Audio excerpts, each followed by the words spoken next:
Bonsoir, bonsoir à tous.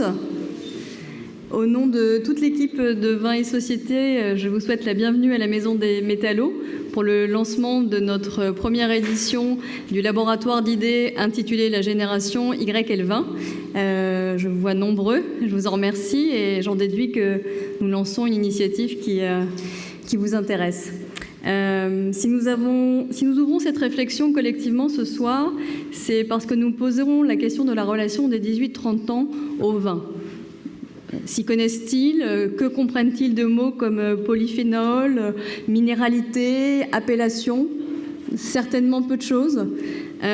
Mais c'est justement pour éviter que le vin ne termine au musée que nous avons souhaité, et qu'il devienne également une discussion de spécialistes, que nous avons souhaité lancer ce laboratoire. Nous nous interrogeons pour comment les faire rentrer dans cet univers qui peut leur paraître complexe et qui pourtant suscite auprès d'eux un intérêt immense. Peut-être par une évidence qu'il convient de rappeler, le vin c'est avant tout du plaisir, du partage, de la connaissance et des expériences. Et ça, je pense que ça vous parle davantage que les mots de polyphénol et de minéralité. Le vin, c'est également un héritage culturel. Il nous appartient à tous de le transmettre et nous en sommes collectivement responsables. Ce soir, pour la première édition, nous allons voir comment le vin est mis en scène sur Instagram avec les étudiantes de l'école Moda Domani Institute. Nous reviendrons ensuite sur l'idée d'expérience et la question de l'héritage et de la transmission avec le Crédoc. La génération Y aborde le vin avec légèreté et simplicité, vous le verrez.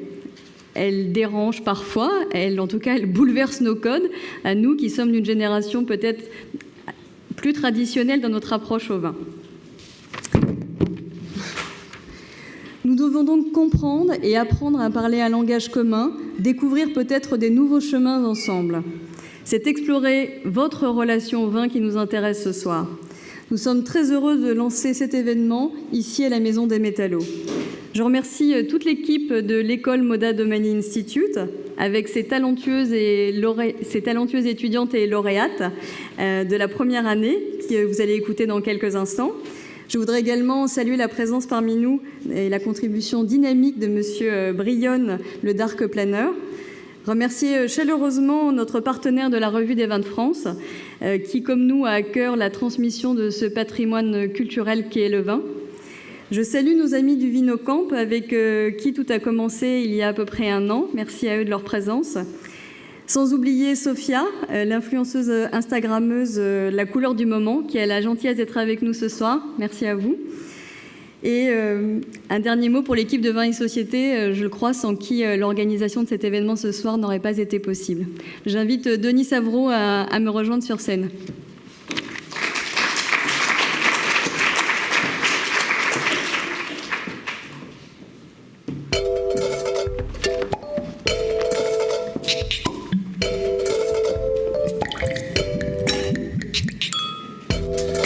Merci Christelle, bonsoir à toutes et à tous. La Revue du Vin de France que je représente ce soir a été créée en 1927, c'est-à-dire 83 ans avant Instagram. Alors, pourquoi suis-je si fier de me trouver ce soir en face de vous et aussi d'avoir participé aux travaux de ce laboratoire d'idées et d'avoir exploré à vos côtés les liens entre la nouvelle génération et le vin? À nos yeux, comme aux yeux du monde d'ailleurs, le vin est un pilier de l'identité française. Interrogez des écoliers en Chine, au Brésil, en Russie, en Iran, en Égypte, partout la France est considérée comme le pays du vin. Or, la réalité française évolue. Et j'ai été frappé, en suivant les travaux des étudiantes et des étudiants du Moda Domani Institute, de la diversité des origines et des sensibilités qui se sont exprimées. Dans l'univers du vin, c'est un peu l'inverse. Dans les grandes dégustations, en France et comme d'ailleurs à l'étranger, il n'y a souvent qu'un profil unique d'expert, plutôt blanc, en majorité masculin, même si les choses évoluent beaucoup. Comme si, en fait, le milieu des connaisseurs était resté figé tandis que le réel, la société, sous nos yeux, se transforme à très grande vitesse. Merveilleux legs du passé, le vin a tant à nous dire. Il nous parle paysage et travail. Il fascine par son histoire, sa dimension culturelle et spirituelle. Et surtout, il réjouit le cœur des hommes et des femmes qui ont la chance de le goûter et de le partager. Le vin ne doit donc pas devenir demain le privilège d'une minorité. Merci aux jeunes gens et aux jeunes femmes qui ont donné un peu de leur temps cette année pour proposer une nouvelle approche du vin. Nous avons besoin en effet de votre vivacité, nous avons besoin de votre regard neuf et de votre enthousiasme. Merci.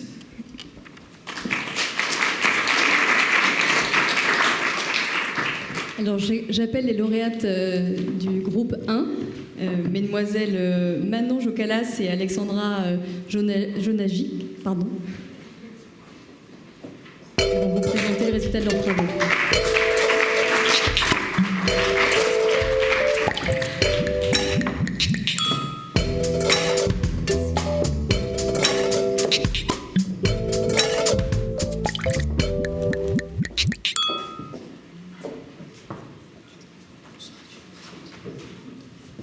Bonsoir à tous. Donc, dans le cadre de notre école Moda Domani Institute, on a dû réaliser un workshop avec Vin et Société, dont le sujet était la génération Y et le vin. Donc, on était à la base un groupe de 5 personnes, et aujourd'hui, Alexandra et moi-même allons vous présenter donc, le travail que nous avons réalisé. Alors, tout d'abord, quand on s'est retrouvés sur le sujet, on s'est dit on n'a pas vraiment de points communs parce qu'on avait toute une approche différente dans la consommation du vin. Donc, tout d'abord, moi, je ne consomme pas beaucoup de vin et le seul vin que j'apprécie beaucoup, c'est le vin blanc sucré. Pour Léna, elle n'aime pas vraiment le vin, elle n'en consomme pas du tout. Anna, donc, pour elle, le vin, ça va être un vrai moment de partage. Elle va vraiment choisir son vin en fonction des plats qu'elle va déguster et ça a été notamment transmis par ses parents. Alexandra, donc, elle préfère prendre plutôt le vin en apéritif et plutôt du vin blanc qu'elle va boire, enfin qu'elle va déguster avec ses amis autour d'un verre. Et Marianne, elle ne boit pas du tout de vin, elle n'aime pas ça, elle préfère plutôt boire un cocktail sucré. Donc on s'est retrouvés toutes les 5, on s'est dit finalement, pour le cœur principal du sujet qui est le vin, on a vraiment une consommation complètement différente. On s'est dit comment on va pouvoir se positionner en tant que consommateur de vin parce qu'on est vraiment aux antipodes de ça. Mais on a remarqué on faisait toutes les 5 parties de la génération Y et qu'on était toutes les 5 présentes sur Instagram. Donc on a regardé un peu nos comptes Instagram, quel type de personnes on suivait. Donc on suivait tout d'abord des influenceuses, ensuite des sites d'inspiration, décoration, des célébrités et nos amis. Donc sur nos 5 comptes Instagram, on a fait une moyenne des gens qu'on suivait. Et on est tombé sur 506 abonnements à une moyenne de 220 blogueurs, 143 célébrités, 60 comptes d'inspiration, décoration, 43 nos amis, et après 20 où c'était les autres. Donc on a regardé parmi les gens qu'on suivait qui pouvaient mettre en avant le vin sur Instagram, donc qui faisait partie de la génération Y. On a vu pas mal de célébrités qui postaient des photos avec le verre de vin dans la main. Et du coup, on a regardé par rapport à nos comptes à nous et le compte de nos amis, on a vu qu'inconsciemment, on reproduisait un peu le même schéma que les célébrités et les influenceuses.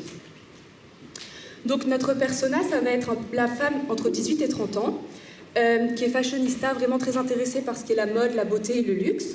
Et elle sait gérer tous les codes Instagram, donc c'est-à-dire pour notre persona, tout ce que les hashtags que vous pouvez voir ici, ça veut dire quelque chose, ça signifie quelque chose, et c'est concrètement pas du chinois. Alors du coup, nous, la question qu'on s'est posée, c'était comment le verre de vin est accessoirisé sur Instagram donc par notre génération, qui est la génération Y. Alors, dans un premier temps, nous allons voir que le verre de vin est un accessoire de mode vraiment à part entière dans nos tenues. Dans un second temps, nous allons voir le flatlay. Dans un troisième temps, l'arm candy. Ensuite, nous allons voir que la couleur rose est très tendance sur Instagram. En cinquième temps, nous allons voir aussi le rapport avec le vin et les hommes. En sixième, nous allons voir les produits dérivés et en septième, les hashtags. Donc dans un premier temps, on voit que en fait, le verre de vin est un accessoire de mode vraiment dans nos tenues de tous les jours. Donc, alors ça c'est Anna donc, qui a fait le workshop avec nous, qui a posté une photo d'elle sur Instagram donc, pour présenter sa tenue. Donc voilà, elle a identifié les marques qu'elle avait sur elle. Et c'est vrai qu'en fait, elle a un verre de vin dans les mains, donc qui est vraiment quand même au centre de la photo. Mais c'est vrai que les internautes en fait ne le prennent même pas en compte parce qu'ils commentent. Ils commentent pour ses lunettes, pour son pull, mais ils ne font même pas attention au verre de vin, ils ne le commentent même pas. Pareil ici, le verre de vin est quand même au centre de la photo, mais c'est vrai qu'on ne s'en rend même pas compte. Enfin, on voit principalement, on remarque principalement la tenue de la personne, avant tout. Donc quel vin pour quelle tenue? Alors d'abord, le vin rouge, il est plutôt présenté pour des photos assez dark, donc avec des tenues assez noires, avec du velours, etc. Un côté très sexy, donc voilà, avec les décolletés, les robes, toujours des photos très sombres. Donc voilà, les décolletés, les photos de soirée. Et on voit aussi que en fait, le vin rouge a carrément lancé une tendance, une couleur, donc qu'on a retrouvé dans beaucoup d'accessoires, dans des tenues, dans des chaussures, etc. Et aussi dans les cheveux, parce que ça a lancé la tendance wine hair. Donc voilà, Léna qui a travaillé avec nous aussi a pu tester. Ensuite, donc le rosé, lui c'est un peu différent. Il est plutôt représenté pour des photos assez été, vacances, avec des tenues beaucoup plus fines, donc en maillot de bain ou en t-shirt. Voilà, c'est plutôt des photos de vacances avec des amis. Voilà. Cette photo-là, on l'a prise parce qu'on trouvait ça assez drôle. Donc cette jeune femme, en fait, a voulu présenter sa tenue sur Instagram. Elle a présenté du coup d'où venait, elle a expliqué d'où venait sa tenue. Donc le haut de chez Glam Clothes, le sac de chez Chloé, le jean de chez Frame. Et elle a aussi du coup identifié sa bouteille de vin, donc comme si elle identifiait son sac, donc qui vient de chez YNC. Donc voilà, là c'est la même personne posant avec un verre de rosé et un verre de vin rouge. Donc pour le verre de rosé, elle avait un maquillage beaucoup plus light, avec un t-shirt blanc, donc vraiment pour donner un côté clair à la photo. Et sur la photo de droite, du coup pour le vin rouge, elle avait un maquillage beaucoup plus dark, un t-shirt noir, donc la photo est tout de suite beaucoup plus sombre. Donc pareil pour cette femme, pour la photo de gauche avec son rosé, une photo un peu d'été, de vacances, on voit qu'elle est sûrement avec ses amis. Et pour la photo de droite, voilà, en soirée, elle a carrément mis la photo en noir et blanc avec beaucoup de contraste, donc voilà, pour représenter le dark pour le vin rouge. Donc le vin blanc, c'est un peu le même principe que le rosé, c'est plus pour des déjeuners, des tenues claires, voilà. Là par exemple, cette femme... Elle a des vêtements très clairs. Sur la photo de gauche, il y a carrément le rayon de soleil qui vient illuminer la photo pour vraiment faire une photo très claire. Voilà, des tenues légères aussi, des photos qui représentent vraiment les vacances. Donc ensuite, en cherchant sur Instagram, on a vu également une tendance qui était émergente. Donc c'est le flatlay. Donc le flatlay, c'est en fait quand les blogueuses notamment vont faire une composition de leurs accessoires, leurs sacs à main, les produits de luxe qu'elles peuvent posséder. Et elles vont faire une composition pour ensuite le poster sur Instagram. Donc on peut voir sur la photo de gauche donc, une personne qui était sans doute en train de travailler et qui a mis une composition avec son appareil photo, son verre de vin, et on sait que c'est pas du tout naturel quand on travaille, ça se passe pas comme ça. Donc il y a eu toute une recherche qui a été faite en amont, histoire de pouvoir après être posté sur Instagram et être partagé avec les personnes qui nous suivent. Et ici, pareil, on peut voir donc, par exemple les paires de lunettes qui vont être agencées d'une certaine manière. Et on peut voir sur la photo de droite, vous voyez donc un sac Céline, un sac Chanel qui sont posés au milieu des assiettes de nourriture. Donc c'est pas du tout naturel. On sait que quand on va au restaurant, on n'arrive pas, on pose pas son sac comme ça. Donc il y a vraiment une réflexion en amont qui est faite pour voilà, vendre du rêve aux personnes qui nous suivent, les faire rêver, leur montrer ce qu'on fait, leur montrer des beaux produits. Pardon. On a également vu l'arm candy. Donc l'arm candy, c'est quand une personne va donc mettre en avant ses accessoires et ses bijoux. Et en cherchant sur Instagram, on a vu que beaucoup le faisaient, notamment à travers le verre de vin. Donc on peut voir pour la photo de gauche avec le vin blanc, donc c'est toujours dans le même esprit. Donc l'été, on voit la piscine, le soleil, les palmiers. Et vous pouvez voir donc sur la photo de droite le vin blanc. Donc pareil, le même esprit, très sombre, très dark, avec les montres qui sont mises en avant et les bijoux qui sont mis en avant. Donc ici, la même chose avec le vin blanc. Et sur la photo de droite, donc vous pouvez voir des personnes qui sont en train de manger, où il y a un mélange entre le lime candy et le flatley. Donc avec, pareil, un verre à la main où on met en avant les bijoux. Et le positionnement des sacs sur la droite, pareil, très travaillé, très recherché, qui n'est pas forcément quelque chose de naturel, mais qui est vraiment, il y a une réflexion profonde derrière pour ensuite être partagé sur Instagram. Donc ensuite, on a la tendance rose qui était beaucoup présente dernièrement sur Instagram. Donc en fait, le but, bon, c'est de placer voilà, le plus de rose possible avec des couleurs très claires, prendre vraiment la photo très, très belle, très féminine. Voilà, c'est le cas ici. On a trouvé quelques photos d'influenceurs et influenceuses surtout, voilà, elles ont mis beaucoup de rose sur les photos. Ça fait très girly, très, très beau à voir. Et ça, c'est en fait ce dont des personnes comme nous avons essayé de reproduire. Donc on voit qu'on a vraiment, les influenceurs ont vraiment, c'est le cas, une influence sur nous. Donc voilà. Ensuite, le rapport du vin avec les hommes, donc eux aussi, ils ont un peu ce même rapport, sauf que eux, ils ont une petite différence, c'est qu'ils travaillent beaucoup plus leurs photos, ils ont beaucoup plus envie de se démarquer. Donc c'est le cas de ce blogueur-là qui a fait ce GIF, qui, en collaboration avec la marque de champagne Moët & Chandon. Donc voilà, la photo à la base est vraiment beaucoup plus travaillée. Mais on voit quand même qu'ils reprennent un peu les codes qu'on vous a présentés avant, donc avec le verre de vin blanc qui représente l'été, les vacances, tenue claire, etc. Les flatleys qu'on retrouve encore pour présenter nos accessoires, bijoux, etc. Donc voilà, toujours pareil pour le verre de vin blanc, pour montrer les vacances, l'été, comme avant. Ensuite, les produits dérivés, donc c'est vrai qu'on a vu que le hashtag Rosé Holiday a été très populaire dernièrement sur Instagram, et du coup il y a carrément des marques de vêtements qui ont sorti des vêtements ou accessoires Rosé Holiday, donc c'est le cas pour ce maillot de bain là. C'est le cas aussi pour les tongs, donc toujours avec des vêtements et accessoires très clairs vu que c'est du rosé. Pareil pour le t-shirt, pour le vin blanc. Alors là, c'est une marque de vêtements qui a repris, en fait, c'est l'album de Kanye West, donc un rappeur américain très connu auprès de notre génération surtout, qui avait un album I Feel Like Pablo. Et cette marque de vêtements, en fait, a repris cette citation en mettant I Feel Like Pino, et aussi avec la casquette sommelier, donc ils ont même repris exactement la même typographie. Et donc, pour faire notre recherche sur Instagram, comme c'est quand même un réseau où c'est très vaste, il y a énormément de contenu, donc on s'est beaucoup appuyé sur les hashtags, et donc vous pouvez voir tous les hashtags qui nous ont aidés, mais dans tous ces hashtags, il y en a vraiment 3 qui ressortent. Donc le premier, c'est Rosé Holiday, comme disait Alexandra. Ensuite, le flatley, donc pour voir vraiment les compositions, et Wine O'Clock, qui est aussi très populaire. Donc pour conclure, pendant notre workshop, on a essayé d'être assez lucide. On était à la fois dedans parce qu'on est toutes présentes sur Instagram, mais on avait aussi un point de vue externe parce que, comme on vous l'a dit au début, on avait une consommation très différente, on n'appréciait pas forcément le vin.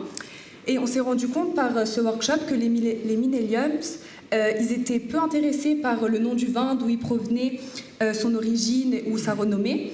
Mais on sait que maintenant, les sociétés de vin, elles peuvent avoir peur que du coup, le vin finisse au musée et qu'il soit un peu oublié par notre génération.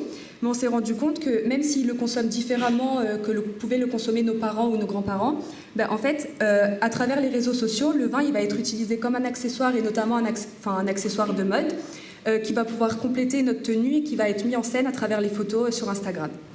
Merci. Merci.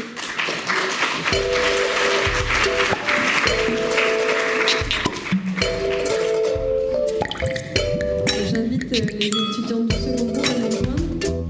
Alice Ormeux, Léa Jacquet et Lina Ludifi.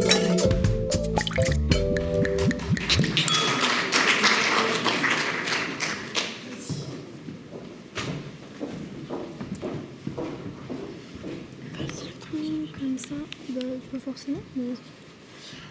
Donc bonjour à tous, on est vraiment ravis d'être là pour vous présenter donc, notre cahier de tendance qui concerne donc, le vin, Instagram et les millennials. Donc nous, ce qu'on a remarqué, c'est qu'on a fait une recherche, on a vraiment réussi à trouver beaucoup de photos sur Instagram, donc c'est quand même une bonne chose. Et que sur les 250 photos qu'on a trouvées, il y en avait 75% qui étaient postées par des femmes. Et que donc voilà, c'était une bonne chose que Instagram finalement et le vin pouvaient être facilement trouvés sur Instagram. Donc nous, la problématique qu'on a prise, c'est comment le vin aide-t-il les millennials à se la raconter sur Instagram. On va vous dresser différents profils, dont le premier est le faux raffiné. Donc le faux raffiné, lui, ce serait plutôt le profil « je suis cool parce que je bois du vin en toute détente ». Il est totalement conscient des codes du raffinement du vin et de son côté raffiné et élégant. Sauf que lui, il va totalement détourner la façon de consommer le vin sur Instagram. Donc au lieu de le boire à table, il va plutôt le boire sur les quais. Comme vous voyez sur la photo de droite, on a donc la personne qui est même en chaussettes, avec des verres en plastique, la bouteille vide qui reste sur la photo, ou encore à gauche, avec les deux personnes qui boivent donc directement à la bouteille. Donc c'est vraiment une sorte de nonchalance et un décalage par rapport au code classique finalement du vin. Et voilà, comme on a pu le dire précédemment, on le retrouve donc sur les quais, dans les parcs, au canal Saint-Martin, au Café Barge, donc dans des lieux qui sont aussi relativement liés au beau temps. Et ce qui nous a intéressé aussi, c'est les hashtags qu'on a pu retrouver, donc avec piquette, champlure, apérotime, encore rosé pamplemousse, qui nous a particulièrement intéressé puisque nous on s'est rendu compte que finalement les premiers vins qu'on avait pu acheter, c'était le rosé pamplemousse ou le rosé pêche, enfin des rosés qui étaient aromatisés, parce que en général c'est aussi lié au facteur prix. Et puis, donc pour conclure sur ce profil, c'est vraiment donc le faux raffiné, il est vraiment conscient de la maturité et du raffinement que peut avoir le vin sur les photos qu'il poste sur Instagram finalement, et qu'il détourne totalement les conventions de dégustation du vin. Donc je prends mon verre comme accessoire quand on me prend en photo. Donc là, on a dressé le profil du faux naturel. Donc on le reconnaît par sa pose ridicule. Il a fait la photo plusieurs fois avant de la poster. Ici, les photos sont caractérisées par leur nonchalance et la complicité dans les traits du visage, comme les yeux fermés, la langue tirée ou encore les clins d'œil. Donc les photos montrent une vraie complicité entre la personne et le vin. Et ici, le vin fait partie d'une vraie mise en scène. Donc on joue avec son verre, on se cache derrière. Néanmoins, on remarque qu'à chaque fois, les personnes ne savent pas vraiment tenir leur verre. Donc pour les hashtags, on a retenu le hashtag entre copines. Donc généralement, en petit comité, on veut montrer qu'on est en soirée, entre copines en mode commérage. Et le hashtag chin chin, où des regards complices démontrent que ce n'est pas la première fois qu'on trinque ensemble. Alors du coup, quand je vais dans des lieux branchés, je veux qu'on le voit. Donc ça, c'est le profil du faux blindé. Donc c'est celui qui veut qu'on le voit, qu'on sache où il se trouve, et il active instantanément sa géolocalisation. Donc comme vous pouvez le voir ici, donc le Germain Club Paradisio ou encore le Faust. Donc sur cette image, donc la deuxième publication, vous pouvez voir le sac Chanel, donc le boy de Chanel qui donne vraiment un côté luxe à la photo. Et en fait, les faux blindés, donc c'est ceux qui veulent se la raconter, qui veulent montrer qu'ils sont dans des lieux huppés et surtout aussi des lieux tendance. Donc on a retenu comme lieu le Faust, le Matignon, le Nikki Beach et Palmier Beach à Saint-Tropez. Et pour les hashtags, donc on a Friday Night, qui dit soleil dit terrasse ou encore Golden Hour. Ensuite, je suis fan de malbouffe, mais malheureusement, mon verre relève le niveau. Mais heureusement, pardon. C'est le profil du faux gourmet. Donc ici, le vin fait partie d'une vraie mise en scène. Donc on a remarqué que la première chose qu'on fait quand on arrivait au restaurant, c'était de prendre son plat en photo. Mais on a aussi remarqué qu'on avait des habitudes alimentaires différentes, notamment dans l'association mets et vin.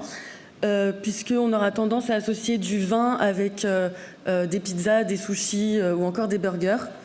Donc la probabilité d'associer du vin rouge avec un burger nous parle plus que les étiquettes vin blanc poisson ou vin rouge côte de bœuf par exemple. Ce sont des plats plus rares dans nos habitudes. Donc sur les photos, le vin relève le niveau. C'est une sorte de cache-misère puisqu'on retrouve l'élégance du vin qui change du coca. Et donc c'est les millennials qui ont vraiment créé cette tendance qui ne se faisait pas avant. Donc quand je lis, mon verre m'accompagne, ça fait plus philosophe. Donc ça, c'est le profil du faux intello. Donc le faux intello, donc le vin donne un côté littéraire à la personne. Et on s'est dit aussi que le vin rouge a toujours été associé auparavant donc à la littérature, à la poésie. Et donc là, ce qu'on a constaté, par exemple, dans la seconde publication, J'ai lu, on voit que la personne veut vraiment insister sur le fait qu'elle a lu donc un roman. On peut se demander si c'est la première fois ou non. Et là, du coup, on a choisi donc une blogueuse qui a vraiment un peu plus de 2 millions de followers, donc qui est Christina Bazan, avec son associée Fiona Zanetti. Et donc là, pareil, la photo a été prise au Café de Flore, toujours pour donner ce côté. Donc le Café de Flore, qui est le café des artistes, le café des littéraires. Et donc, toujours pour se donner un côté donc littéraire, intello. Et là, on a Christina Bazan donc, au parc Hyatt Tokyo, donc, qui se prend en photo. Donc, c'est un peu un instant de cocooning. Et on sait pertinemment que c'est une mise en scène. On se demande d'ailleurs comment a-t-elle fait pour prendre la photo. Donc, comme on a pu le voir avec ces différents profils un petit peu décalés, c'est un match vraiment parfait entre le vin, les millennials et Instagram. Mais il faut savoir que nous aussi, on se la raconte sur Instagram. Donc voilà, nous, en mise en scène sur Instagram, plutôt dans le faux naturel d'ailleurs. Donc voilà, merci de nous avoir écoutés.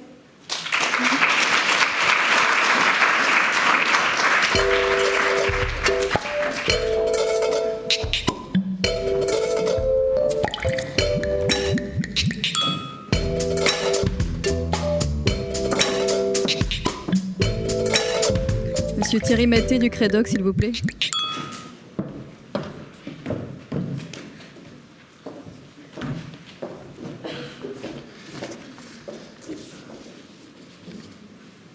Bonsoir à tous. Alors, j'ai la charge d'une séquence un peu plus austère, mais j'espère tout aussi intéressante. Alors, comme le temps est compté, je voulais seulement donner quelques messages à partir des chiffres de l'enquête qui a été menée par le Crédoc sur les pratiques de consommation de vin des 18-30 ans. Je voulais simplement rappeler que cette enquête reposait d'une part sur des chiffres qui ont été recueillis auprès de 1200 ménages et parallèlement à travers un carnet alimentaire qui, pendant 7 jours, a été renseigné par ces mêmes personnes dans toute leur consommation réelle, quotidienne, solide et liquide. Alors on peut décliner ces pratiques autour de 3 dimensions principales qui sont le partage, la simplification et l'expérimentation. Donc, comme vous le voyez, donc, le partage, c'est partager des mets, partager du temps, et c'est avant tout un synonyme de convivialité. Simplifier, ça va être simplifier les plats, simplifier les codes, ça va signifier moins de protocoles, et ça va signifier également plus de mobilité et plus de multitâches, comme on le verra tout à l'heure. Expérimenter, ça signifie expérimenter à la fois soi-même et avec les autres. Ça sera également expérimenter un petit peu moins souvent qu'avant en famille et un petit peu plus avec ses amis. Et ça va être également l'idée d'acquérir un savoir moins venu d'en haut, moins vertical, mais qui visera plus à choisir par soi-même ce qui est bien ou ce qui est bon ou mauvais pour soi. Alors on est vraiment dans la société des pairs qui cherche à affirmer la liberté de choisir son héritage dans sa conquête d'autonomie. Alors à travers ces 3 termes, il faut comprendre l'évolution très forte qui caractérise ces générations. C'est le fait, par rapport donc, au rapport au vin, que l'accompagnement du repas quotidien, le vin devient de plus en plus un produit consommé lors d'occasions festives. Alors, ce qui caractérise d'abord la consommation du vin des plus jeunes, c'est qu'on boit aujourd'hui moins de vin et moins souvent. Donc moins souvent, ça va vouloir dire moins d'1 fois par semaine, mais ça va vouloir dire également donc en moindre quantité à chaque occasion. comme vous le voyez sur le graphique, donc on a moins 30% entre 2003 et 2013, donc de 100 ml à 66 ml. Donc il s'agit de portions moyennes. Alors ensuite, on voit que cette consommation de vin se fait de plus en plus en occasion festive. Donc elle est d'abord synonyme de convivialité, je l'ai dit tout à l'heure. Donc on voit que la consommation de vin en présence d'amis est passée de 26 à 36%, alors que parallèlement la consommation en famille passait de 61 à 55%. Donc on voit un resserrement se faire en faveur des amis. On voit également que la consommation solitaire passe de 9 à 4%. Donc ça nous amène à voir que le vin se consomme de moins en moins seul, dans cette génération en particulier, un petit peu moins qu'avant en famille et plus souvent à l'extérieur. Forcément, en conséquence du fait que ça se passe moins en famille, on va davantage sortir avec ses amis. Alors, on en arrive à la première dimension du partage, où l'on voit que ce partage de temps, ce partage de nourriture va s'opérer dans des repas qui durent plus longtemps. Donc souvent au dîner, parce que en général au dîner on a plus le temps de prendre son temps justement. Alors on voit on a pu observer que la durée est 2 fois plus importante chez les 18-30 ans lorsqu'il s'agit de dîner avec du vin par rapport au dîner sans vin. Et c'est plus le cas encore lors de repas de plus d'1 heure qui sont partagés à plusieurs.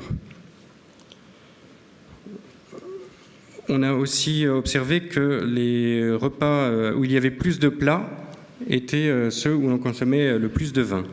Donc de 3,8 plats pour un repas sans vin à 5,7 plats pour un repas avec vin. Alors, le paradoxe que l'on pourrait remarquer, c'est que chez les plus jeunes, le vin est plus souvent que dans les autres tranches d'âge pris sans alimentation. Donc il y a une certaine déconnexion entre le vin et le repas et la prise d'aliments. On le voit notamment lorsque le vin est consommé en apéritif à la place des apéritifs traditionnels. Mais on observe en même temps, parallèlement, que le vin est plus lié à l'alimentation que d'autres alcools, que les alcools forts, entre guillemets. Donc il n'y a pas banalisation du vin qui serait un produit comme un autre. Donc on peut se demander s'il s'agit de la perpétuation du modèle alimentaire sous une forme renouvelée. Donc je rappelle très brièvement la définition du modèle alimentaire français. C'est donc 3 repas par jour selon un ordre des plats assez structuré, avec d'autres à des heures relativement régulières et avec une durée minimale, enfin avec une certaine durée plutôt. Alors, cette perpétuation du modèle alimentaire français sous une forme renouvelée, on peut la voir à travers les apéritifs dînatoires qui apparaissent comme une nouvelle forme de repas très prisée de la jeune génération. Donc on a observé que 70% des 18-30 ans organisaient des apéritifs dînatoires au moins une fois par mois, contre seulement 48% des 31-39 ans et de moins en moins par la suite. Donc on voit qu'il y a là une simplification de la structure des repas, de l'ordre des plats, à partir du moment où tout arrive en même temps, tous les plats sont déposés en même temps sur la table. Et on a en même temps une simplification du contexte, puisqu'on n'est plus assis à table à une place fixe, mais on va être debout ou assis, on va circuler, on va changer de voisin, et donc on va être en état de mobilité en permanence. Enfin, pas en permanence, mais de temps en temps.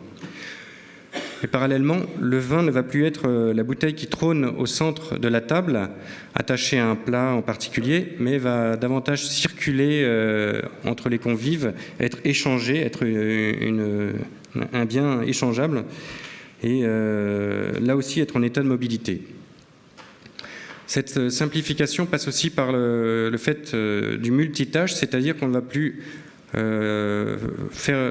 placer une frontière entre le moment où l'on mange et le moment où on fait d'autres choses. Et c'est le cas notamment avec l'intervention des objets connectés, du smartphone, des écrans que l'on va partager, que l'on va s'échanger. Donc, on va voir s'instaurer une nouvelle forme de conversation entre les personnes. Alors, j'en arrive au troisième terme de notre triptyque, c'est-à-dire l'expérimentation. Alors, que signifie expérimenter pour cette nouvelle génération? C'est d'abord l'idée de découvrir ensemble. Donc, il y a là un aspect initiatique dans ce vécu commun, cette découverte commune du vin au même âge, donc qui va participer à produire le même ciment pour cette génération. De la même façon, cette découverte ne va pas être donc une transmission verticale, mais va être davantage, donc, ce que je disais tout à l'heure, choisir par soi-même ce qui est bon ou mauvais pour soi. Donc on est vraiment dans la génération Internet, avec une prise de parole directe, sans intermédiaire, pour dire quelles sont les prescriptions de comportement, quels sont les modes de se comporter, de s'alimenter ou de boire qu'il faudrait suivre. Donc, pour conclure, on peut dire que pour cette génération, il s'agit avant tout de conjuguer lien social et liberté à travers tous ces éléments que j'ai rappelés, donc le temps partagé, la simplification, l'expérimentation, la mobilité également. On voit que le vin, dans tous ces moments, donc accompagne ces moments. C'est une manière de célébrer des moments vécus ensemble à travers ces moments festifs, qui se distingue déjà de la banalité. Ce n'est plus la banalité du vin pris quotidiennement à des repas, comme un vin de table. Et ce n'est pas non plus une boisson fonctionnelle, comme peuvent apparaître les alcools forts qui sont utilisés comme outils pour rechercher un état d'ivresse un petit peu à l'anglo-saxonne. Donc le vin garde cette spécificité. Ce n'est pas un produit comme les autres, ce n'est pas un produit banal, ce n'est pas un produit fonctionnel, c'est un produit qui est vraiment bu pour lui-même. Voilà, c'est sur cette note optimiste que je m'arrêterai.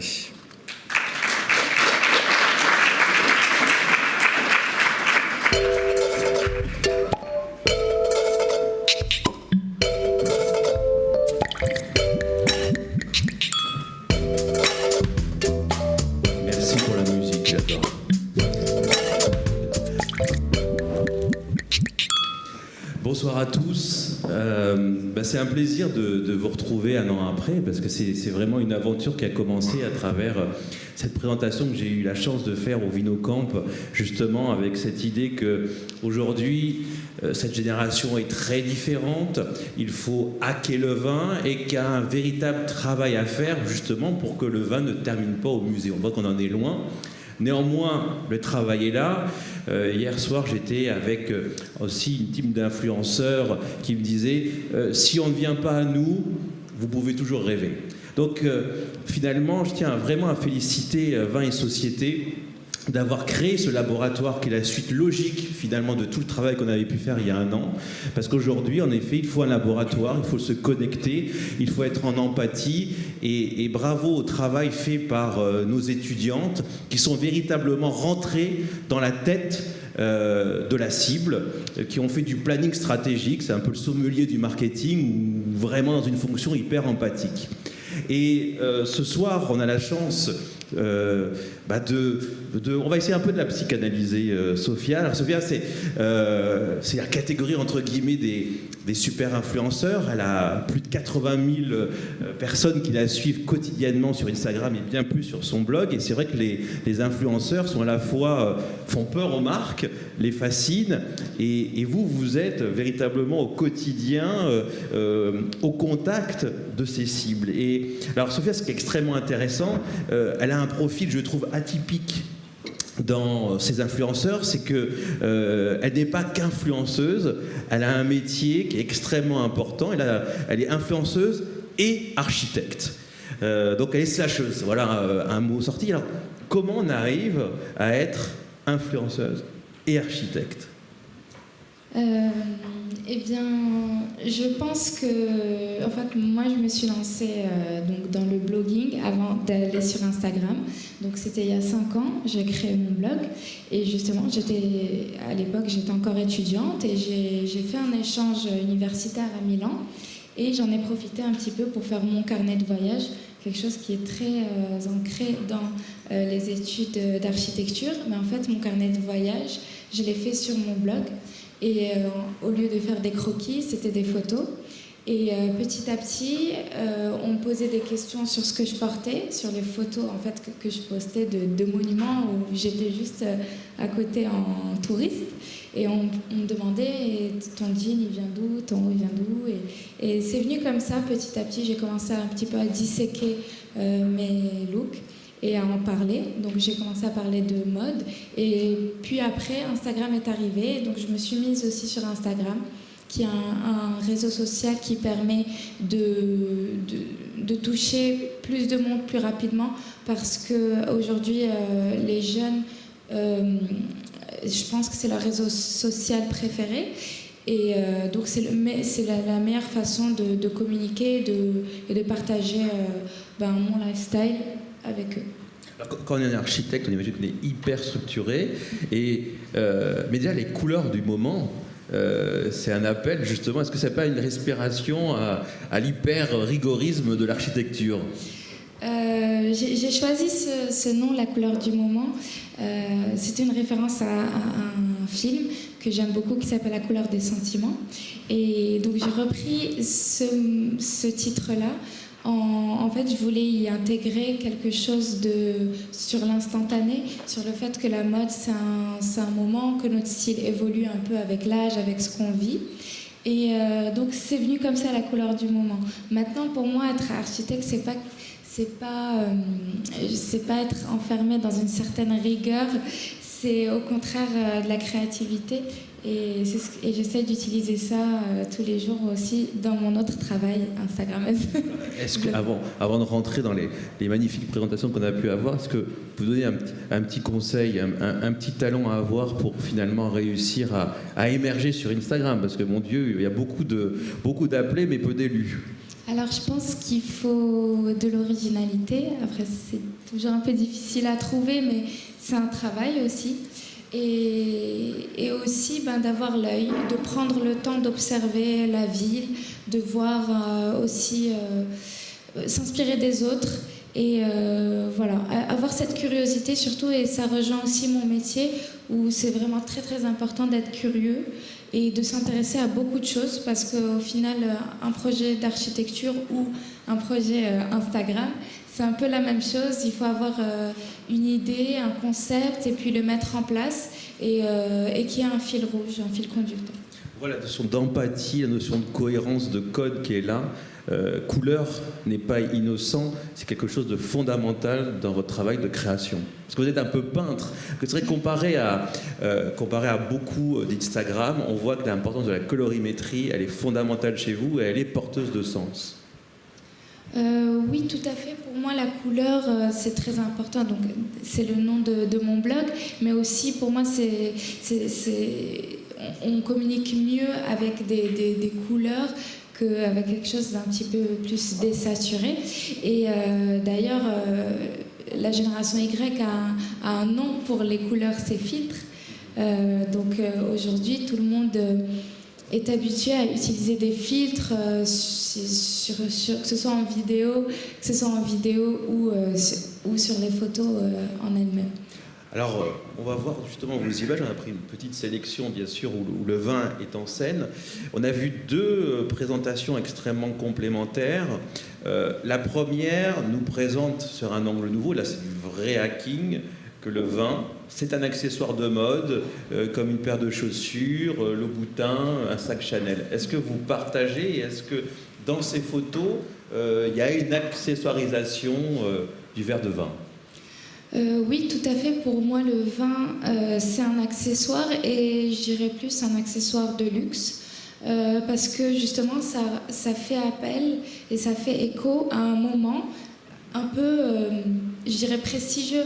C'est-à-dire que c'est un moment où on se fait plaisir, et justement, sur Instagram, quand je mets en scène un verre de vin, c'est dans des endroits qui vont suggérer le luxe ou un endroit qui a une vue particulièrement belle. Voilà, c'est pour ça que là, par exemple, je suis dans une chambre d'hôtel, et donc on pense directement à un moment où on se fait plaisir. Et voilà, donc j'ai utilisé le verre de vin pour montrer que je m'amuse et que voilà, je passe un agréable moment. Alors, vous me disiez en off, mais il n'y a pas de off dans cette génération, que en effet, en fonction de la photo que vous allez faire, il est possible que vous changiez de verre de vin pour arriver à une harmonie. Oui, tout à fait. Il se peut que, voilà, que j'arrive dans un endroit et que le vin rouge se prête plus que le vin blanc, alors que je préfère ça. Ben, peut-être que je vais quand même... C'est-à-dire, pourquoi le vin rouge se prêterait? C'est juste une question de couleur ou d'histoire? Oui, d'histoire aussi, comme le montraient les étudiantes dans leur diapositive. Il y a quand même des notions, c'est-à-dire que le vin rouge, c'est plus en soirée, plus pour un événement un petit peu de type date ou quelque chose de glamour, tandis que le rosé ou le blanc, c'est plus quelque chose dans la journée de plus léger. Donc effectivement, je vais essayer un petit peu d'analyser ça pour que ma photo ait plus de sens et plus de portée. Donc la deuxième présentation, se la raconter, mais aussi se raconter, entre guillemets, ça c'est quelque chose que vous avez mis en action ici.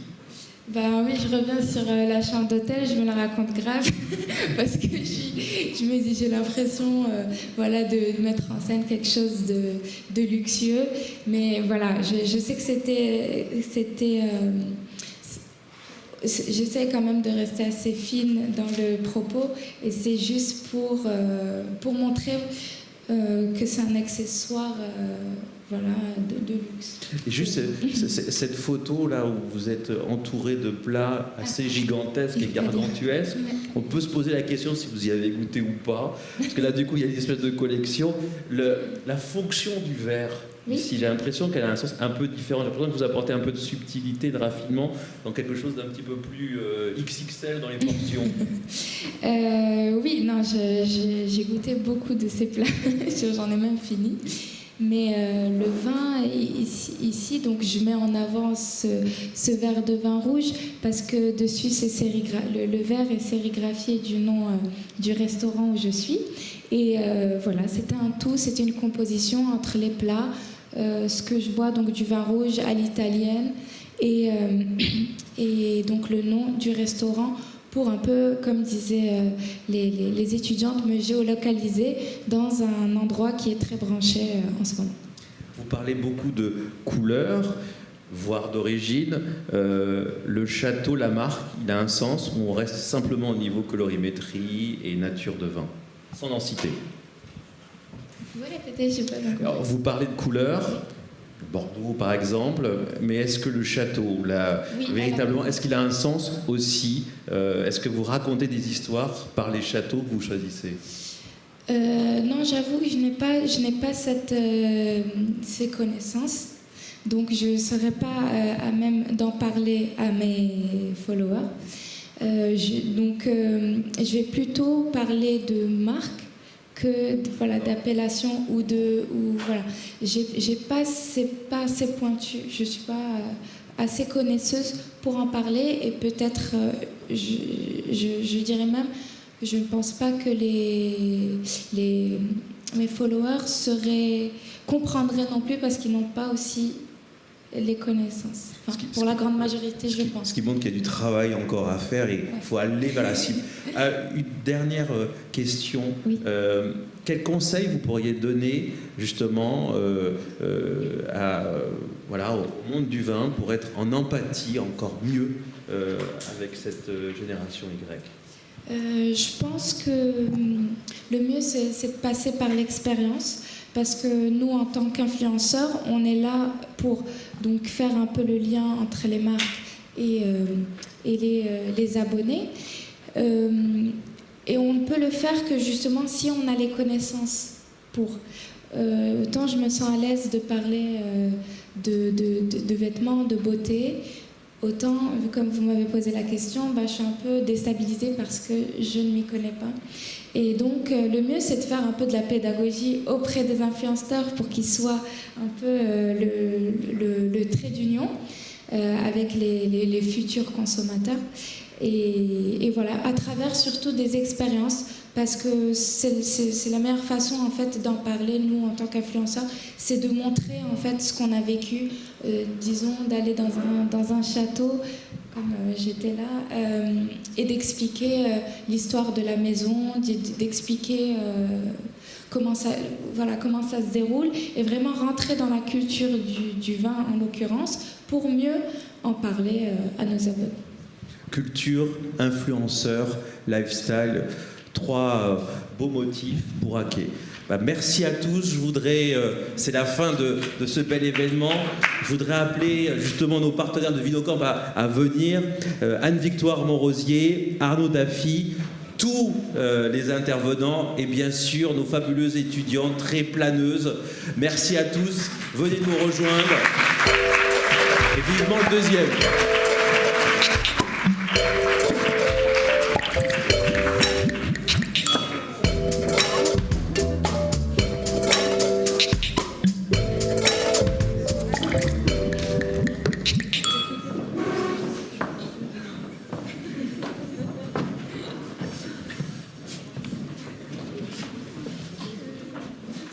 Si vous avez des questions... On va peut-être pousser encore. Tout le monde tient ? Si vous avez des questions, je crois que c'est le moment. Tous les intervenants et interlocuteurs à même de vous répondre sont présents. Donc la parole est à la salle.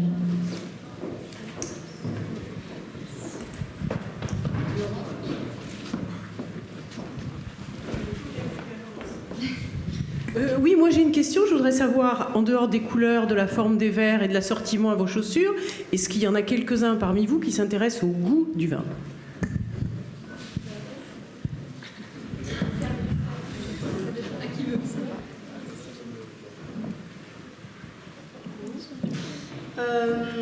Alors moi, oui, je m'y intéresse, mais après, je pense pas avoir assez de connaissances pour reconnaître des vins ou quoi.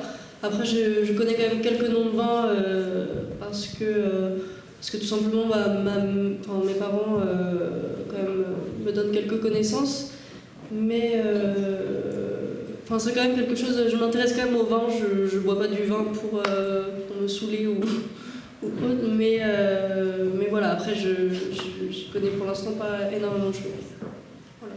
Si ça peut répondre. Mais c'est un vrai challenge qui est posé là. On est face à une génération. Instagram n'a pas été choisi pour rien, parce qu'Instagram, c'est le média roi. On pourrait aussi être sur Snapchat.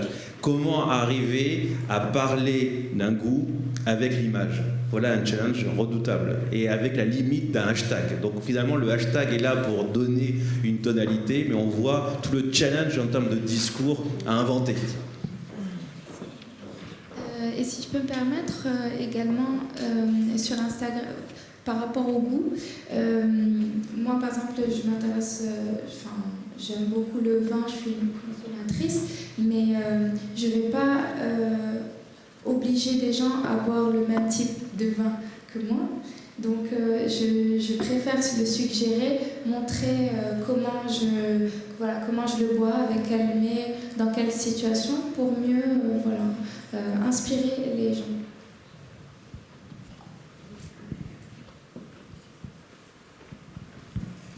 D'abord, je voulais vous remercier pour vos exposés, c'est pas le bon terme, pour vos présentations. Du coup, est-ce que, parce que vous savez qu'il y a des blogs qui sont spécialisés sur le vin, notamment Social Vigneron, qui est tenu par vraiment un influenceur qui est du côté de Bordeaux, en fait, qui est français, quoi, qui est suivi par des vignerons du monde entier. Est-ce que ça s'intéresse en tant qu'influenceuse? Bon, cette question est plutôt posée à toi, Sophia. Est-ce que tu le connaissais déjà, Julien Miquel? Est-ce que la possibilité de suivre un influenceur qui a entre guillemets une tradition viticole, est-ce que ça t'attire, ou est-ce que ça te fait un peu peur de suivre quelqu'un qui est vraiment, enfin pas un spécialiste, mais en tout cas ça t'attirait ou pas Oui, je ne le connaissais pas, mais il y a vraiment beaucoup de comptes sur Instagram. On ne peut pas connaître tout le monde. Mais ça m'intéresse bien évidemment. Mais vraiment, la chose qui va vraiment m'intéresser, c'est ces photos. Donc, si je tombe sur sa page et que sa page n'est pas esthétique selon mes critères, il a beau écrire des choses très très intéressantes, et c'est peut-être d'ailleurs dommage, mais je ne vais pas m'y intéresser parce qu'Instagram, c'est quelque chose qui est c'est très instantané, on passe d'une page à l'autre très rapidement. Donc si dans mon feed, c'est-à-dire toutes les photos qui passent les unes après les autres, si à chaque fois il va me poster des photos pas jolies, je vais pas m'intéresser à ce qu'il y a écrit en dessous. Donc c'est vraiment l'esthétique qui prône sur ce réseau social. Et voilà, j'irai voir son compte et peut-être que je m'abonnerai si les photos me plaisent. On retrouve l'exigence visuelle. Donc, une grammaire de mots à une grammaire d'image. Voilà un élément fondamental. Pour un vieux comme moi de 50 ans, ça c'était super intéressant. Bravo. C'est ce qui m'intéresse aussi, c'est comment et où est-ce que vous achetez du vin? J'ai le micro, donc je vais répondre. Moi, je l'achète chez Nicolas. ou si je suis invitée chez des amis, je vais chercher un caviste dans le coin. Mais plutôt chez moi. Pour répondre à votre question, en général, quand on va acheter du vin, et c'est une des plus grandes problématiques, c'est que quand on a un apéro, on passe des heures et des heures au supermarché parce qu'on ne sait pas ce qu'on doit ramener, en fait, c'est ça. C'est qu'on se dit, est-ce que c'est la bonne bouteille? Est-ce que ça va leur plaire? Parce que finalement, on s'y connaît pas. Mais par exemple, moi personnellement, quand je vais dans un restaurant ou dans un café et que je veux boire du vin pour le plaisir, je commande du Chablis. Parce que le Chablis, ça me plaît. Mais après, je pense que même le café ou le restaurant, ça suffit pas pour avoir la connaissance du vin. Nous, on a la chance à Moda Domani d'être vraiment sensibilisés à tout ce monde du vin. On est parti dans des vignobles, on a des cours spécialisés là-dedans, mais on n'est pas apte aujourd'hui à vous en parler. On n'a pas le même vocabulaire, c'est deux mondes qui sont complètement opposés, mais on est quand même... En fait, on a envie d'être sensibilisés, mais comme disait Sophia Benzacourt, c'est peut-être pas le bon vocabulaire, en fait. C'est peut-être pas le bon vocabulaire, et c'est que les codes sont trop différents. Alors, question complémentaire qui rejoint un peu la vôtre. Déjà, bravo pour votre exposé, votre travail qui est vraiment très très bien fait. Est-ce que vous suivez la mode au niveau du vin? Quel est votre type de consommation? Est-ce que vous suivez la mode? On parlait du Faust, vous parliez du Faust tout à l'heure. Il y a des vins qui sont mis en avant. Je connais un peu trop bien l'endroit. Est-ce que vous suivez la mode dans vos consommations, que ce soit au Faust, que ce soit, vous parliez de Nicolas ou autre? Est-ce que vous suivez un phénomène de mode?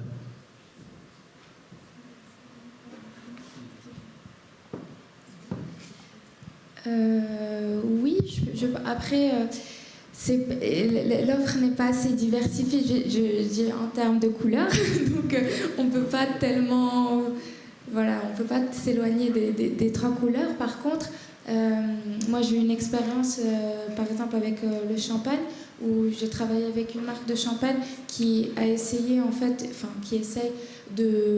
qui a créé un champagne qui s'allie au cocktail, en fait, qui devient pour créer des cocktails. Et là, justement, ça crée une nouvelle mode où on utilise le champagne pour faire des cocktails. Et ça, je l'ai vu chez beaucoup d'amis quand on arrive, où ils ont prévu des petits ateliers pour faire des cocktails avec du champagne ou du rosé. Et donc voilà, c'est plus ça, une manière de détourner un petit peu le vin que je suis plus par rapport à comment ça se passe en soirée, et aussi dans des établissements comme ça parisiens où on va régulièrement, qui vont un peu nous montrer comment boire le vin en ce moment. Voilà. Donc oui, je pense que, en tout cas moi, je suis assez à l'écoute de ça. Mais je ne connais pas, effectivement, les vins qui sont mis particulièrement en avant ou qui sont sur la carte ou ce genre de choses.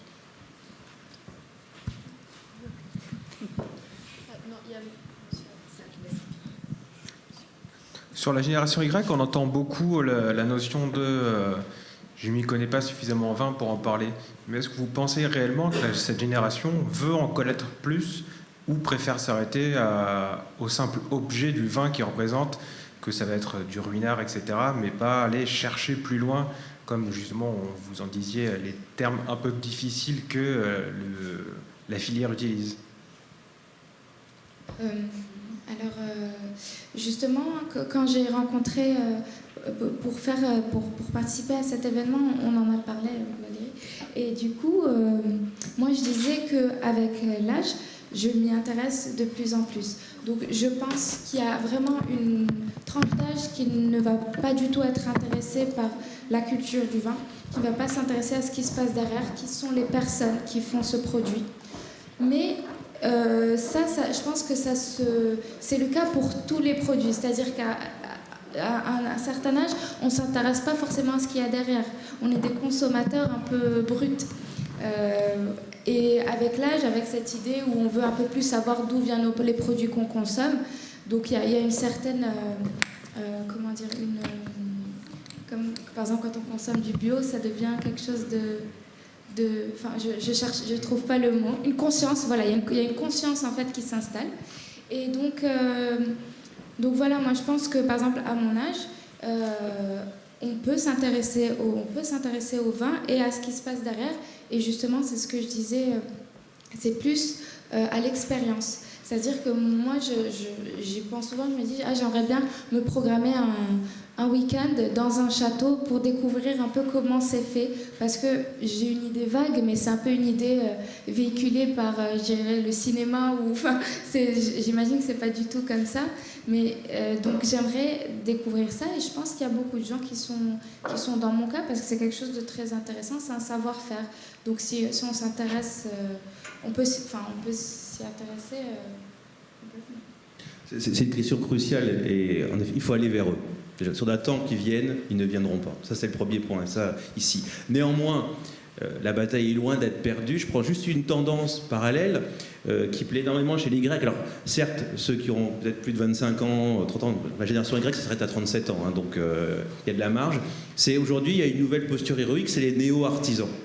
C'est les nouveaux artisans, en effet, qui sont dans les centres-villes, connotés hipster, clairement. Et on voit que dans l'univers du fromage, l'univers de la bière, et pour quelle raison le vigneron ne pourrait pas être aussi, avoir cette posture héroïque du néo-artisan? Il n'y a aucune raison.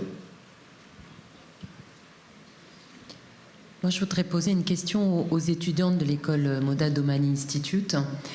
Vous avez passé une semaine à travailler en workshop avec nous. Je voudrais savoir, quelques mois après, ce que vous avez retenu du workshop et si vous avez une image du vin qui est différente. Je voudrais poser une question aussi à nos amis du Vinocamp, puisque grâce à eux, l'aventure a débuté ici même il y a 1 an. Quel bilan vous faites sur Génération Y et vin? Et enfin, une dernière pour Eric. S'il devait y avoir un sésame, un élément essentiel à retenir pour relier Génération Y et vin, quel serait le sésame? Les étudiantes peut-être? Les héroïnes de la soirée en premier? Individuellement, on est curieux de savoir. Moi, je dirais que quand on nous a annoncé le sujet, on était vraiment perdus parce que c'était pas forcément quelque chose dont on pouvait se sentir concerné. Mais après avoir fait pas mal de recherches, on a pu voir qu'inconsciemment, on le consommait. Et maintenant, moi je sais pour ma part, dès que je vais aller boire un verre avec mes amis, que je vais vouloir prendre un verre de vin, ça me rappelle toujours ce workshop. Je me dis, c'est vrai on n'avait aucune connaissance et maintenant j'essaye de m'y intéresser un petit peu, même si je suis pas une grande consommatrice de vin, mais j'essaye un peu plus de me rendre compte d'où viennent les produits, quel château a produit ça. On essaye un peu plus de s'y intéresser, mais je pense pas avoir la culture nécessaire. Et je pense que c'est vraiment une formation, c'est vraiment beaucoup de connaissances qu'il faut avoir. Et pour l'instant, pour ma part, je les ai pas. Moi, je suis assez d'accord avec Manon.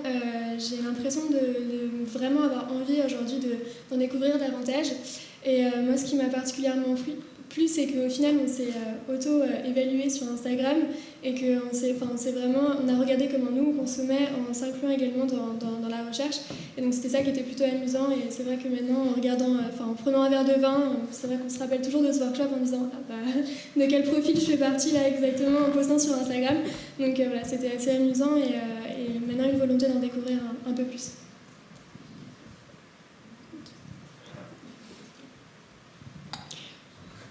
moi, je fais partie de l'équipe Vinocamp avec Arnaud. Et justement, durant les Vinocamp, on a pas mal de personnes de la génération Y. Et c'est vraiment un moment où on sort de l'instantanéité des réseaux sociaux pour réfléchir sur nos pratiques. Et c'est aussi des événements transgénérationnels qui permettent des échanges sur tout ça. Et donc c'est important pour nous que la nouvelle génération continue de venir au fur et à mesure des éditions, parce que ça fait déjà 7 ans. Donc on a à peu près 50-70% de nouvelles personnes qui viennent à chaque fois. C'est ça. Et le dernier Vinocamp, c'était aussi marrant parce qu'il y a un pont qui est en train de se faire, et je pense que la présence de Denis et de la RVF, la RVF, c'est une institution. C'est une vision pas institutionnelle du vin, mais une vision plus académique du vin et plus connaisseuse. Et d'abord, je crois que c'était le premier Vinocamp auquel participait la RVF. Et pour moi, c'était une façon aussi de se dire, tiens, les deux mondes sont en train de se réunir. Le monde des nouvelles technologies, le monde des millennials, le monde de l'institution du monde du vin. Et ça veut dire quelque chose, ça veut dire aussi que ce monde un peu traditionnel du vin est en train de se pencher, de se dire, tiens, mais en fait, ces gens nous étonnent, nous hackent, comme dirait Eric. On est en train de se faire hacker, et qu'est-ce qui se passe? Et oui, ils ne s'intéressent pas au goût du vin, mon Dieu. Et la couleur est plus importante. Et c'est dommage qu'il n'y ait pas un vin vert, parce que ce serait mieux avec mon outfit of the day. Et c'est ce qu'on a dit, il n'y a que 3 couleurs, c'est dommage. Ah ouais, alors ça nous fait bizarre quand même quand on entend ça. Mais ouais, mais c'est ça. En fait, c'est la réalité. Et on ne peut pas faire du déni de cette réalité. Et ça nous oblige à nous poser des questions sur nos pratiques. Et je trouve ça génial. Enfin, ce court-circuit que ça nous fait est absolument génial. C'est ça le bilan au bout d'un an. Et moi, je trouve que le fait que la RVF soit là aujourd'hui, c'est aussi le fait, voilà, ce court-circuit, il est en train de se faire. Et je trouve ça excitant. Non, j'ai une bonne nouvelle pour la génération Y, c'est que plusieurs maisons, et parmi les plus connues, notamment Mouette, travaillent aujourd'hui donc les champagnes, et puis aussi Chandon, qui est une émanation de ce groupe français, qui fait des bulles dans le monde entier, donc des effervescents, travaille justement sur les couleurs et est en train de mettre au point et va présenter une gamme de vins effervescents qui présenteront des teintes tout à fait inconnues et nouvelles. Alors voilà, vous voyez, je pense que eux qui sont très avancés sur effectivement tout ce qui est études sociologiques et qui sont à l'écoute des nouvelles générations, ils travaillent là-dessus et ils ont entendu ce que vous avez présenté tout à l'heure. Voilà, et après c'est vrai que pour nous la revue c'est important pour l'univers des connaisseurs de rester en effet évidemment à l'écoute de la jeunesse, mais surtout ce qui est important pour nous c'est que le vin qui bon c'est vrai réclame un certain travail, hein, on peut pas le vin s'apprend, il faut du temps. Alors je vous rassure, il n'est pas du tout anormal qu'à 22 ans, à 23 ans, à 25 ans, on ne soit pas un connaisseur de vin, parce que bon, d'abord le vin demande un peu d'études et de travail, et ensuite le vin est quand même cher aussi, il y a une question de pouvoir d'achat, et donc c'est plutôt à partir de la trentaine qu'on commence à véritablement s'intéresser au vin, et qu'on le comprend dans toutes ses dimensions, et notamment avec sa dimension culturelle. Il y a un moment où quand on s'élève, enfin quand on prend des responsabilités, il faut connaître, surtout quand on est français et quand on voyage dans le monde, on doit savoir 2-3 choses importantes sur le vin pour être capable d'en parler, parce que dans le monde entier, on vous dira, bah, vous êtes français, ah la France, le vin. Donc voilà, mais ça arrive un petit peu plus tard, et en tout cas on est très heureux et on apprend aussi beaucoup en écoutant ce que vous avez à nous présenter et le regard assez original sur le vin et que d'une certaine façon vous contribuez à renouveler. Voilà, merci beaucoup. Pour te répondre, Valérie, je suis encore quelques jours publicitaires, donc là je ne fais pas la promotion de mon métier, mais c'est vrai que voilà, c'est une histoire d'amour qui commence et qui ne doit pas se couper. En effet, dans le champagne, ça fait plus de 10 ans que dans les briefs, on voit millennials dans chacune des lignes. Donc c'est quelque chose qui est vraiment intégré. Alors après, je pense qu'il y a un espoir fondamental. Vous avez vu, je pense, le point commun de toutes ces présentations, du travail de Sophia, c'est quoi? C'est l'incarnation. Et il y a certes des natures mortes, mais vraiment l'humain est au centre. Et c'est un peu la question que posait en effet monsieur. Je pense que justement, voilà, le mot magique j'ai envie de dire le vigneron. C'est bien ça.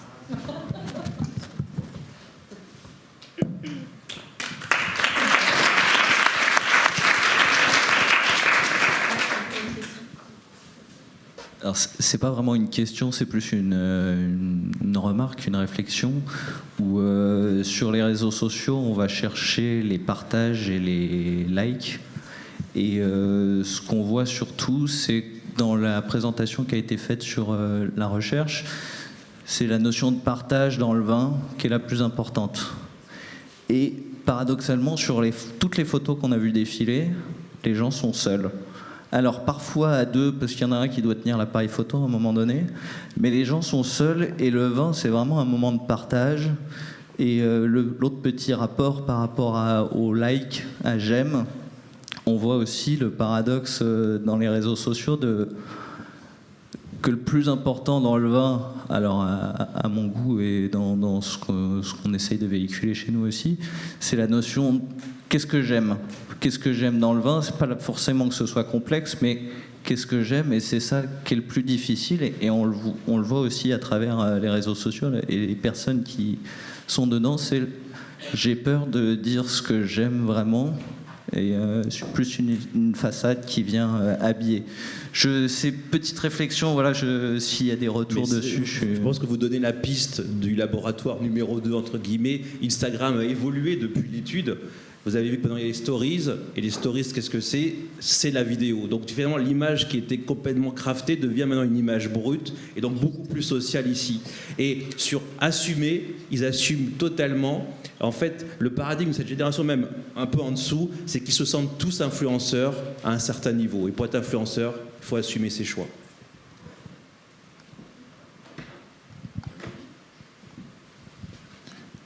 Juste une question un peu prosaïque. Vous avez dit tout à l'heure que vous passiez beaucoup de temps au supermarché pour choisir du vin avant de retrouver vos amis. Quel est le prix qui vous semble acceptable d'une bouteille de vin et combien en achetez-vous quand vous allez retrouver vos amis ? Le prix, en fait, je pense que ça dépend vraiment de l'événement.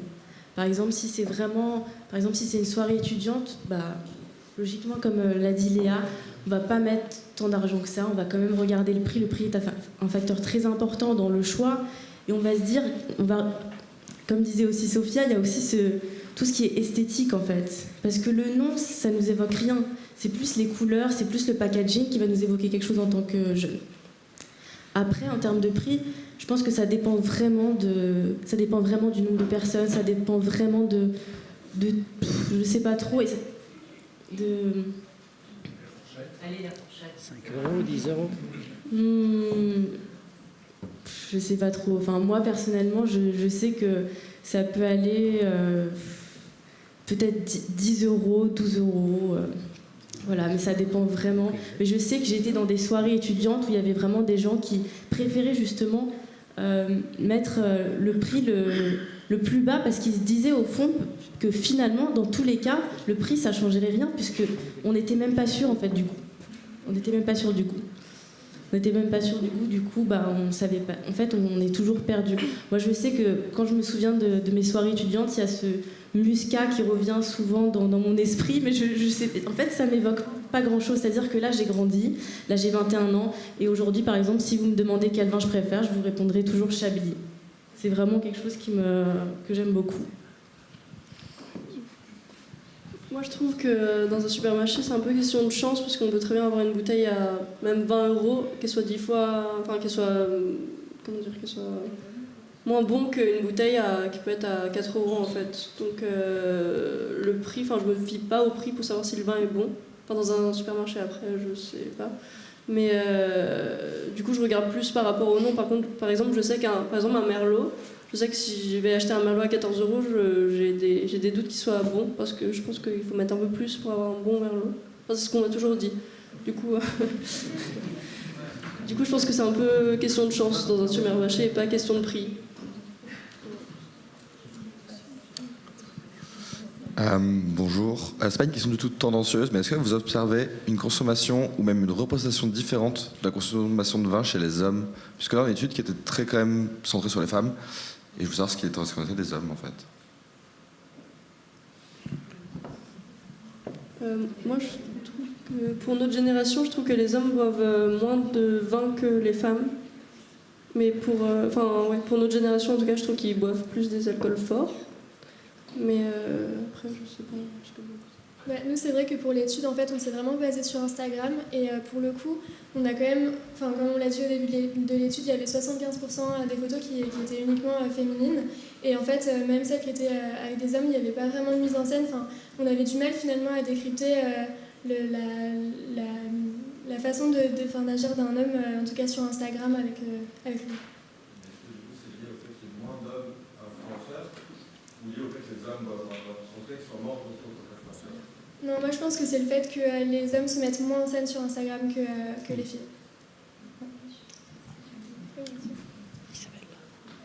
Moi, je connais beaucoup d'influenceurs masculins. Ils travaillent beaucoup avec des alcools, mais du coup, ça va être des alcools plus forts, comme tu disais.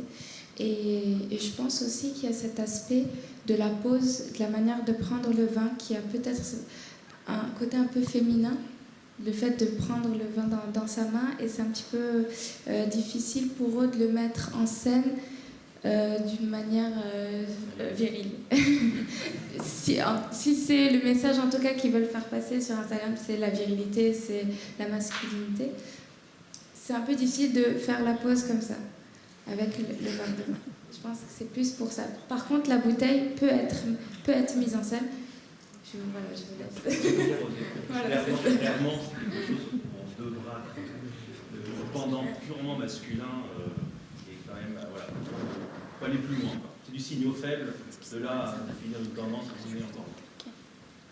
Moi j'ai une question pour vous. Alors on est en stage avec Léa dans une société qui vend du vin sur internet qui s'appelle Ideal Wine et je voulais savoir si vous aviez déjà acheté du vin sur internet. Peut-être qu'il y a aussi une facilité à un peu pouvoir explorer. Je ne sais pas si quand vous allez par exemple dans les supermarchés vous lisez les descriptions, mais voilà. Et la deuxième question, ça serait: est-ce que vous pensez pas que YouTube serait une plateforme assez appropriée justement pour échanger sur le vin? Est-ce que vous connaissez des YouTubeurs qui parlent aux jeunes du vin? Par rapport au site internet, non, je savais pas que ça existait. J'avoue que de prime abord, j'aurais un peu peur de choisir sur un site internet parce que pour moi c'est un produit, je veux que l'étiquette qui est quelque chose de sûr entre guillemets, pour moi c'est comme de la nourriture, je me vois pas l'acheter sur un site internet, je préfère aller le choisir moi-même pour voir la fraîcheur entre guillemets de ce que j'achète, et c'est pareil pour le vin. Et oui, je lis beaucoup la description en plus pour savoir si c'est sucré ou sec, parce que par exemple, j'aime pas du tout les vins sucrés, donc je vais faire attention à ça, ou voir un peu le goût qu'aura mon vin. Et par rapport à YouTube, je trouve ça intéressant que vous ayez pensé à cette plateforme, parce qu'effectivement, elle touche beaucoup la génération Y. Je connais des youtubeurs et des youtubeuses qui vont se mettre en scène avec un verre de vin pour par exemple dire: allez les filles, aujourd'hui on va parler, posez-moi les questions que vous voulez, on fait un live YouTube, et elles ont leur verre de vin, et c'est un peu comme ce qu'on disait, c'est l'accessoire qui fait qu'elle crée la convivialité avec les gens qui vont voir la vidéo. De là à faire un YouTube où on teste des vins à l'aveugle, je pense que justement qui va être intéressé par ces vidéos si personne peut deviner les produits, c'est ça en fait. Je pense que le dialogue il est rompu au moment où il y a un manque de connaissances sur le produit, donc voilà.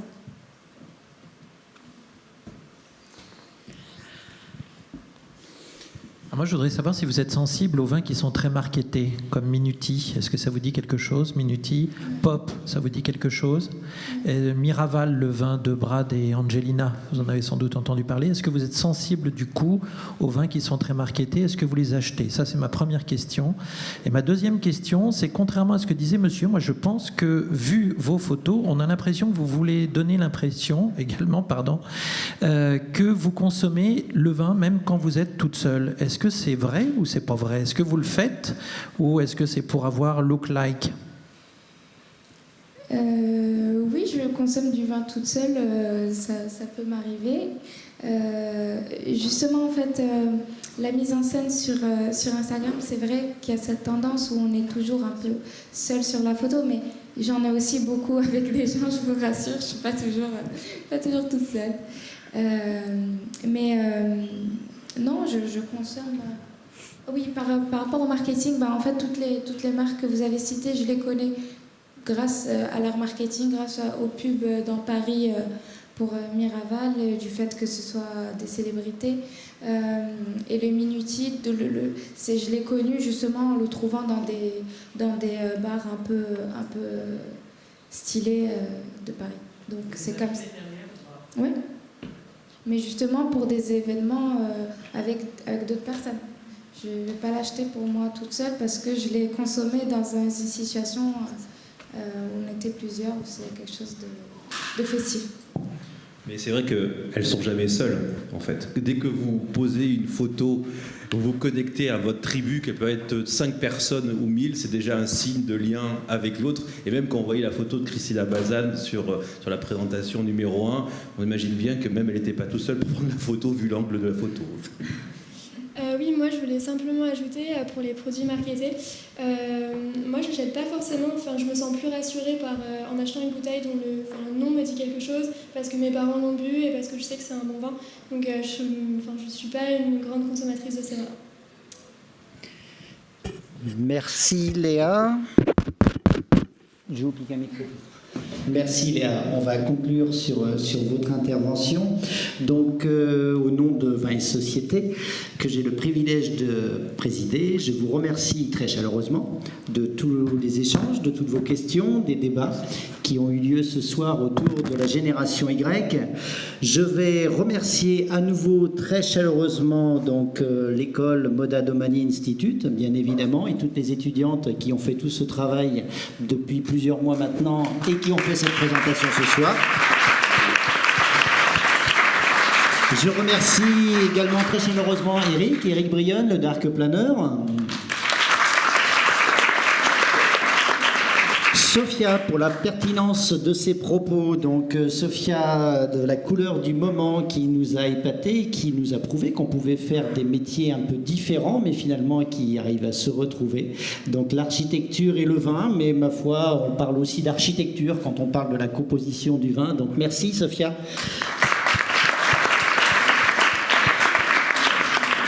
Merci Denis de la RVF.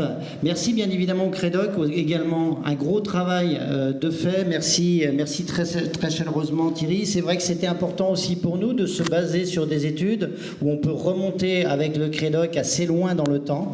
Et puis le Crédoc continuera à nous accompagner pour nous aussi donner les tendances de consommation d'aujourd'hui, mais celles de demain bien évidemment.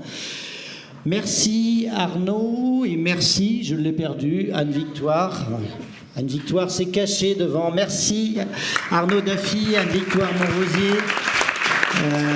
Vinocamp bien évidemment. Alors il se nomme toujours une partie de l'équipe de Vinocamp. On va quand même dire que c'est la grosse partie de l'équipe de Vinocamp qui avait eu l'idée avec nous donc de lancer cette idée de travail avec la génération Y.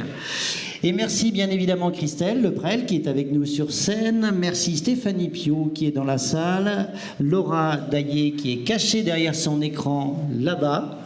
Et merci Lucie Genet, donc toute mon équipe de Vin et Société qui travaille depuis un petit moment déjà sur la présentation de cette soirée. Merci à Valérie également, que tous les journalistes de la salle connaissent par cœur. Valérie qui nous accompagne, Valérie Fuchs, depuis bien des années à Vin et Société, et qui aime tout ce que l'on partage ici à Vin et Société, toutes les valeurs du vin. Donc le laboratoire d'idées, nous l'avons lancé ce soir. Nous allons explorer d'autres sujets autour de la génération Y, et donc je vous donne rendez-vous l'an prochain pour de nouvelles aventures autour de la génération Y. Je vais pouvoir vous inviter à partager maintenant les vins qui nous sont proposés ce soir, qui nous sont offerts par les interprofessions membres de Vin et Société. Vous avez des vins de toutes les régions viticoles de France. Vous pourrez bien évidemment grignoter avec un petit peu tout en accord mes vins. Et puis ça va permettre aux étudiantes de découvrir. Et puis on va être là pour les accompagner, nous aussi vignerons, et pour leur expliquer toute cette merveilleuse façon dont on a d'accorder les vins. Merci à toutes et à tous. Et si vous voulez goûter le Beaujolais nouveau, il y a quelques bouteilles. Donc comme c'est aujourd'hui et que je viens du Beaujolais, je vous invite à le déguster.